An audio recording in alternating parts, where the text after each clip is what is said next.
Oh my, it's finally here. I put down my pre-order in April 2024 and 12 months later, this huge box has been delivered. I'm so excited that I need to share this moment with you guys. We will check out what's inside the box together, a sneak peek before I assemble this beast. I hope you'll enjoy it. If you don't know this model, it's an original design from Einta Industries, a Chinese brand. It had great reviews and it's basically the equivalent of a Perfect Grade Unleashed. It retails at 399 yuan, which is roughly $45 US, which is a really great price for what you get. I could have grabbed it earlier, paying way more, but I really don't like funding scalpers, you know? The video does not give the right idea of how big is this box, but here on the side we can get a grasp of the size of this beast. With the base is going to be 34 cm tall, and opening the wings will get to 50 cm wide.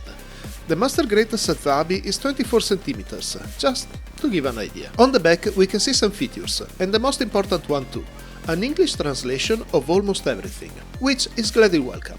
Apparently the building process will follow 4 steps: the core, mechanical design, metallic details and the armor. The Sky Defender also includes alloy parts aimed to reinforce the structure, which are optional. The joints look in line with most Bandai kits. I will check them once I build the model. It also includes a base that can be used to store all the extra hands and effects, and apparently the decals are divided in sections. That should ease up the application. Here we have an idea of everything that comes in the box, and it looks a lot.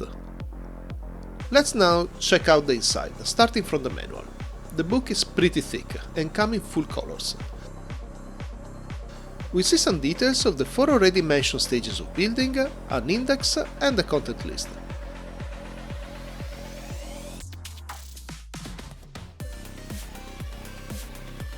The building instructions look pretty clear, and I appreciate being told not only which runner will I need, but also where are the pieces located on the sprues. Together with the colored instructions should make the building pretty easy. Here we have detailed instructions for some of the poses, with a nice look at how the joints will work. I like this manual more and more.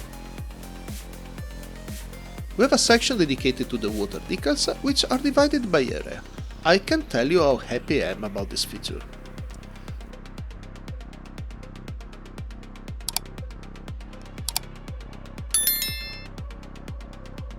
By the way, am I the only one finding it really funny that they call the model with decals and panel line the luxury version? Now a quick look at some extras before moving to check out our plastic. We have a paper with an in-depth guide on the alloy parts, to help you decide if you want to use them or not. I will absolutely give them a shot, I'm just too curious. Here there are the water slides, which are actually less intimidating than expected.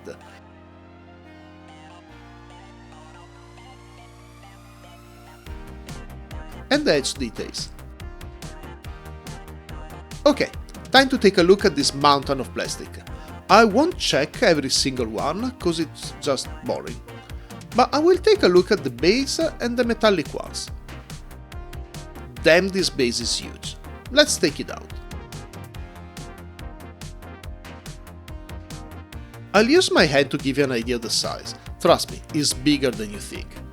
I honestly don't think I will have the time to paint this kit, but I will paint this base. It's just so detailed that it would be a shame not to. In the same sleeve we find the alloy parts, which come with a little screwdriver. Now some runners. The silver metallic ones look on point. The coating is perfect and reflects the lights very nicely. Same with the gold, I like the shade they used. The dark metal is less sparkly. I will have to see how it looks on the model. It feels like it could get a bit lost. The rest of the runners are pretty much what you would expect. Nice details, nice colors, and I can't see any imperfection. So what do you think about this kit? Would you like an in-depth review, or maybe a building journey video about it? Let me know in the comments below. I'll be building this kit as soon as I catch up with some videos I need to finish. Thanks for watching and see you soon!